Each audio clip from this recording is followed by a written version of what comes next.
Hello दोस्तों, मैं मनोज कुमार अपने मैथ के channel math field a lover of math में आपका स्वागत करता हूं। जैसा कि आज के वीडियो का जो थंबनेल है उससे आपको पता लग गया होगा कि हम किस बारे में आज बात करने वाले हैं।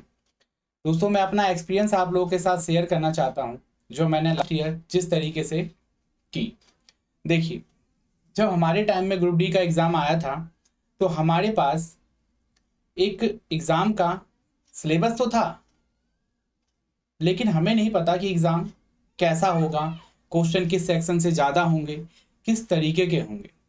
क्योंकि अगर हम बात करें उससे पहले के एग्ज़ाम की, ग्रुप डी की, तो उसमें जो एग्ज़ाम होता था उसमें जीके का वेटेज काफ़ी ज़्यादा होता था। हिस्ट्री, पॉलिटिकल, ज्योग्राफी, इन सब का ज़्यादा वेटेज होता था, इनसे ज़्यादा क्वेश्चन पूछे जाते थे। लेकिन अब जो एग्ज़ाम है ग्रुप डी का हमारे सामने आया था, वो एक नए पैटर्न में आया था, जिसमें जो सिलेबस था वो इस तरीके का था और हमारे सामने कोई भी ऐसा एग्ज़ाम नहीं हुआ था उससे पहले ग्रुप डी का जो हम देख पाएँ कि कैसा एग्ज़ाम आएगा हमारा। तो दोस्तों, जो एग्ज़ाम था वो किसी भी तरीके से हम नहीं कह सकते थे कि ऐसा एग्ज़ाम आएगा, क्योंकि जो ग्रुप डी का एग्ज़ाम था वो बिल्कुल ही डिफरेंट था पहले के मुकाबले। उसकी मैथ इतने हाई लेवल की थी, अच्छी खासी थी, जिसे कहते हैं जो सीजीएल में मैथ आती है वैसे लेवल की। कुछ टाइम एंड वर्क के क्वेश्चन तो ऐसे थे जो आज तक सीजीएल में नहीं पूछे गए वो टाइप, या बाइपेन सिस्टम के कुछ ऐसे क्वेश्चन थे जो आपको मिल जाएंगे प्लेटफॉर्म की बुक में। तो हम नहीं कह सकते कि वो ग्रुप डी के एग्ज़ाम का लेवल था, या मतलब हम सोच सकते थे कि वैसा एग्ज़ाम आएगा। रीडिंग भी अच्छी खासी थी। साइंस भी हम कहेंगे कि बहुत ही ज़्यादा अच्छा पूछा गया था। देखें तो हम न्यूमेरिकल पूछा गया था उसमें, कई क्वेश्चनों में साइंस से न्यूमेरिकल जो नहीं पूछे जाते, सीजीएल में तक में नहीं पूछे जाते। उसके बाद पीरियोडिक टेबल से क्वेश्चन आए थे। तो इसलिए जो मैंने उस टाइम पे एक्सपीरियंस गेन किया, जिस तरीके से पढ़ाई की, मैं आप लोगों के सामने वो रखना चाहता हूँ। देखिए, हमारे सामने जो एग्ज़ाम का सिलेबस है वो इस तरीके से, और अगर हम एग्ज़ाम की बात करें तो आपके पास बेनिफिट है ये कि आपके पास प्रीवियस ईयर एग्ज़ाम हैं, उनके क्वेश्चन हैं अभी। आप उसे देख के ये कर सकते हो कि इस तरह का क्वेश्चन आएगा, इस सेक्शन से आएगा, तो आप तैयारी कर सकते हो। आने वाले 1-2 महीने में हो सकता है ग्रुप डी की डेट डिक्लेयर हो जाए, या 3 महीने में तो 100% हो ही जाएगी।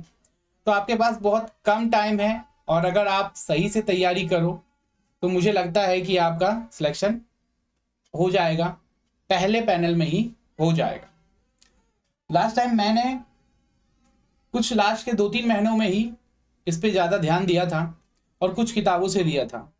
तो मैं आपको वो किताबें तो उतनी ज़्यादा अब मायने नहीं रखेंगी, अब अलग से ग्रुप डी के लिए आ गई, तो आप वही पढ़िए। कम टाइम में आप ज़्यादा उसको अचीव कर सकते हैं, अच्छा स्कोर कर सकते हैं। और वो जो किताबें हैं, अगर हम जनरल साइंस की बात करें, तो जनरल साइंस की अगर हम बात करें तो इसमें 2 किताबें जो है वो काफ़ी आपको बेनिफिट देके जाएंगी, और वो सबके घर में रहती है जो भी कंपटीशन की तैयारी करता है, और जिसका नाम है लूसेंट। और इसी लूसेंट की ऑब्जेक्टिव,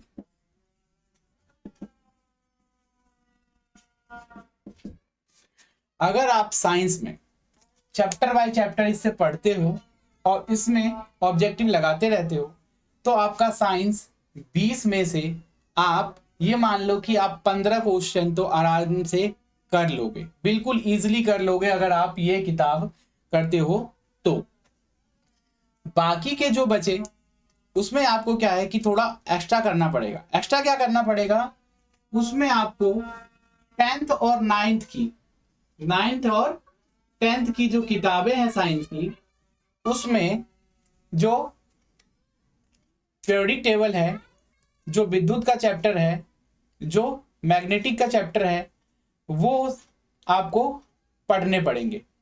अगर आप इन 2 किताबों से वो पढ़ लेते हो, अच्छे से उनके क्वेश्चनों को सॉल्व कर लेते हो, जो रासायन के जो चैप्टर हैं वो सॉल्व कर लेते हो, मैं बायोलॉजी की बात नहीं कर रहा, सिर्फ फिजिक्स और केमिस्ट्री की बात कर रहा हूँ। अगर आप इन 2 किताबों से कर लेते हो सीबीएसई से, तो आपका वो भी अच्छा स्कोर हो जाएगा और तब आप आराम से यहाँ पे 20-22 स्कोर कर सकते हो अच्छे से। इसमें सबसे ज्यादा जो वेटेज होगा वो हो पीरियोडिक टेबल का। पीरियोडिक टेबल, इलेक्ट्रिक करंट जो है वो, और मैग्नेट, ये बहुत ज्यादा इंपॉर्टेंट है। यही किताबें मैं बताऊंगा आपको, और आप कम समय में अगर आप इसको पढ़ो तो अच्छे से स्कोर कर सकते हो 100%। ठीक है, मैं आपको आश्वासन देता हूं इस बात का।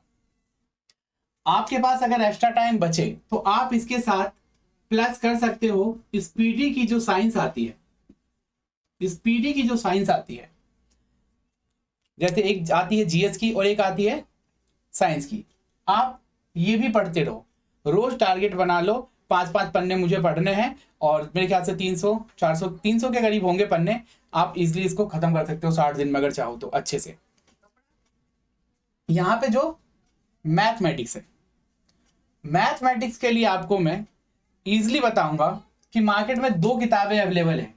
एक है प्लेटफॉर्म की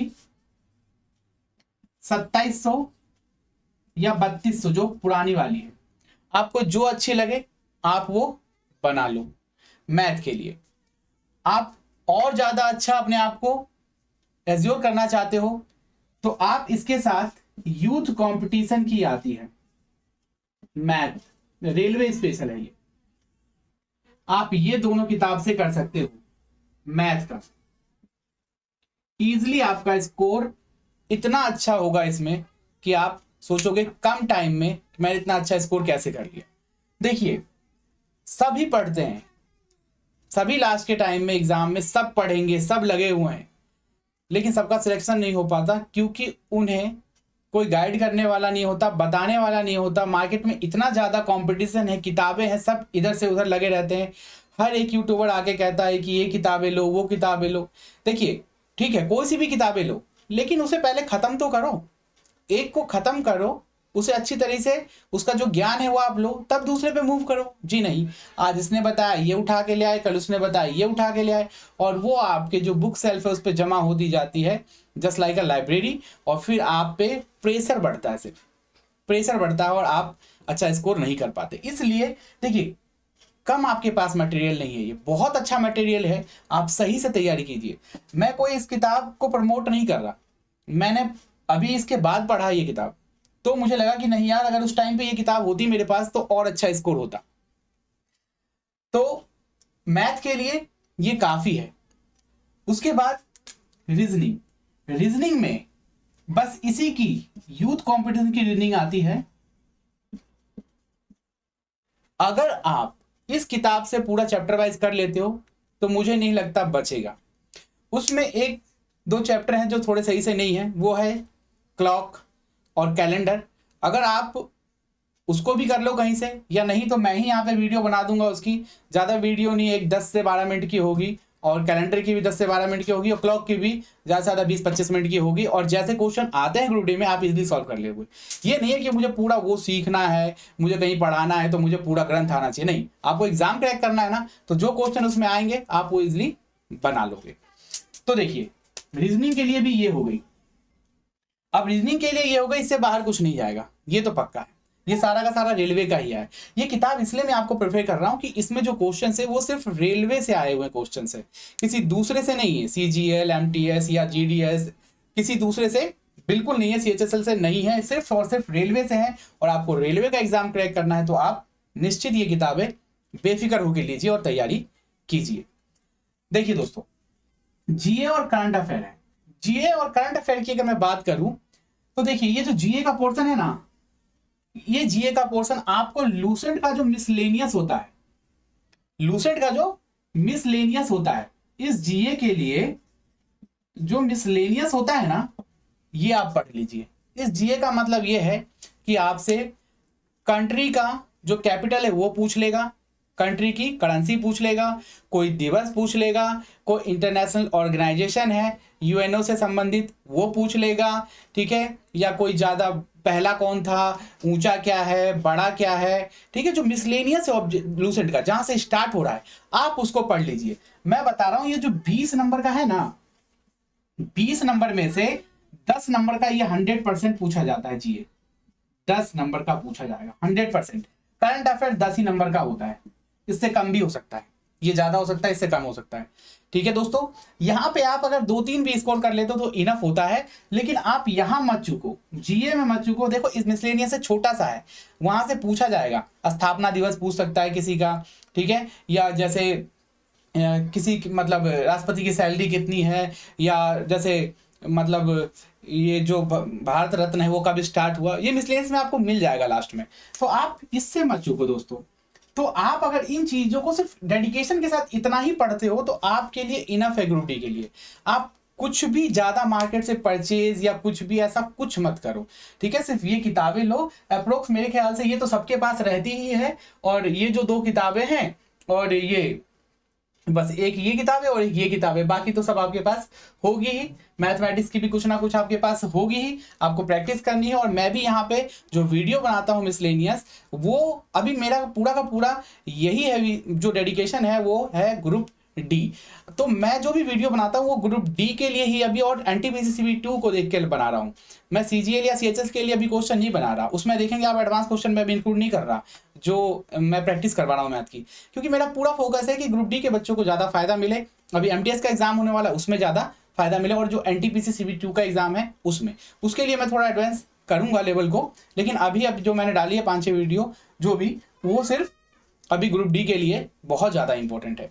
तो आप मेरी वीडियो से प्रैक्टिस कर लो, ये किताब बनाओ, आपके जो डाउट्स हैं मैं आपको व्हाट्सएप नंबर प्रोवाइड करवा दूंगा, आप वहां से मुझसे डाउट क्लियर के लिए आप क्वेश्चन भेज दीजिए, और उन डाउटों को मैं यहाँ पे बोर्ड पे सॉल्व करके दे दूंगा, ताकि और भी बच्चों का भला हो जाए।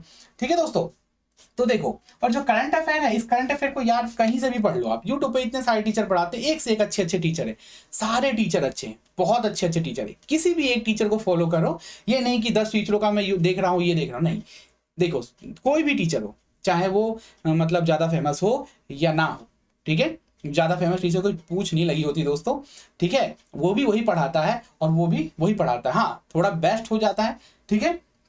तो मैं कहूंगा किसी भी टीचर को आप उसकी वीडियो को देखो, शुरू से लास्ट तक देखो, अच्छे से देखो, और आप उसे तैयारी करो। लास्ट टाइम में आप जब एग्जाम की डेट क्लियर हो जाएगी तो आप कोई भी करंट अफेयर उठा के ले आना जो ईयरली होती है, उसमें खेल वेल के सारे पढ़ लेना आप। स्पीडी की आती है 100 रुपये की, 80 रुपये की आएगी, या प्लेटफॉर्म की आएगी, किसी की भी उठा लो, कोई दिक्कत नहीं है। तो दोस्तों जो मेन है ना वो है ये, आप ना यहाँ स्कोर करोगे, इन दोनों में सबसे अच्छा स्कोर यहाँ होगा आपका, सबसे अच्छा स्कोर यहाँ होगा आपका इन दोनों में। देखिए मैथमेटिक्स आपको पूरे नंबर देखे जाएगा, अगर आप अच्छे से तैयारी करते हो तो आप यहाँ इजिली उठा सकते हो, इजिली आप 18+ मार्क्स उठा सकते हो इजिली। रीजनिंग जो 30 नंबर की है, देखिए जो नॉर्मल होता है ना पढ़ता है बच्चा, वो भी 15 नंबर ले आता है रीजनिंग में, कतई दो राय नहीं है इसमें। आप अच्छे से पढ़ोगे तो आप यहाँ से आराम से 25 या 25 चलो ठीक है, 24+ तो आराम से आ ही जाएंगे। मैं नहीं बनाऊंगा उन क्वेश्चनों को जिसमें मुझे डाउट होगा, क्या दिक्कत है, ठीक है दोस्तों। और फंसेगा किसमें आदमी, सीरीज वाले में फंसेगा या तो पजल में फंसेगा, यार एक ही दो तो होते हैं वो, हाँ, और जरूरी तो नहीं कि मैं फंस ही जाऊंगा उसमें। इसलिए वेन डायग्राम जो होता है वो इस किताब में इतना अच्छा है, यूथ कंपटीशन में इतना प्रैक्टिस आपको करवा देगा ना, उसमें आपका एक क्वेश्चन नहीं बचने वाला है, ये मेरी गारंटी है फुल। और जो कथन निष्कर्ष है वो भी बहुत अच्छा है। आप एक किताब किसी के पास है तो आप देख लो, या आप मार्केट से देख लो परचेज करके, इतना प्रैक्टिस आपको करवा देगा ना, कुछ नहीं बचने वाला है। ठीक है दोस्तों, जनरल साइंस अगर आप ये करते हो तो जैसा मैंने बताया था आपको कि आप इजिली यहां से 18 का स्कोर कर सकते हो, ठीक है। और लास्ट टाइम आप ये पढ़ लो, ये पढ़ लो, तो चलो 25 नंबर है, तो यहां पे भी अगर आप चाहो तो आराम से बिल्कुल 15+ नंबर तो कोई भी करेगा, 15+ में ज्यादा नहीं ले रहा हूं। जीए है और करंट अफेयर है, 20 नंबर का है, 20 में से चलो ठीक है यहाँ पे 10 ही प्लस हो जाता है, अगर इतना हो जाता है, ठीक है दोस्तों, मैं ज्यादा बिल्कुल नहीं ले रहा हूं, बिल्कुल मिनिमम है ये।